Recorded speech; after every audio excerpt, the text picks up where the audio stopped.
أعوذ بالله من الشيطان الرجيم. بسم الله الرحمن الرحيم. يا أيها المزمل قم الليل إلا قليلا نصفه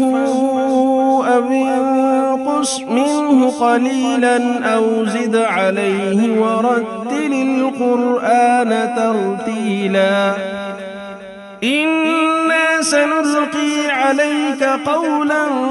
ثقيلا إن ناشئة الليل هي أشد وطئا وأقوم قيلا إن لك في النهار سبحا طويلا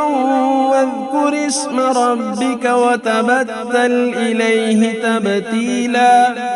رب المشرق والمغرب لا إله إلا هو فاتخذه وكيلا واصبر على ما يقولون واهجرهم هجرا جميلا وذرني والمكذبين أولي النعمة ومهلهم قليلا إن لدينا أنكالا وجحيما وطعاما ذا غصة وعذابا أليما يوم ترجف الأرض والجبال وكانت الجبال كثيبا مهيلا إنا أرسلنا إليكم رسولا شاهدا عليكم كما أرسلنا إلى فرعون رسولا فعصى فرعون الرسول فأخذناه أخذا وبيلا فكيف تتقون إن كفرتم يوما يجعل الولدان شيبا السماء منفطر به كان وعده مفعولا إن هذه تذكرة فمن شاء اتخذ إلى ربه سبيلا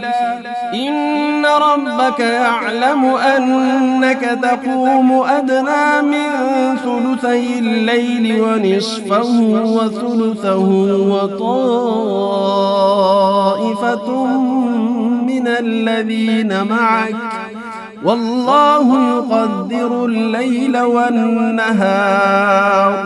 علم أن لن تحصوه فتاب عليكم فاقرؤوا ما تيسر من القرآن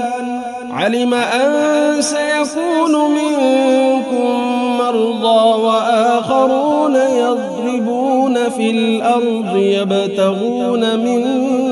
فضل الله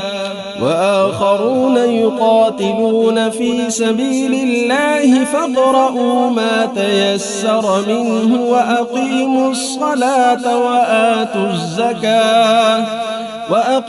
الصلاة وآتوا الزكاة وأقرضوا الله قرضا حسنا وما تقدموا لأنفسكم من خير تجدوه عند الله هو خيرا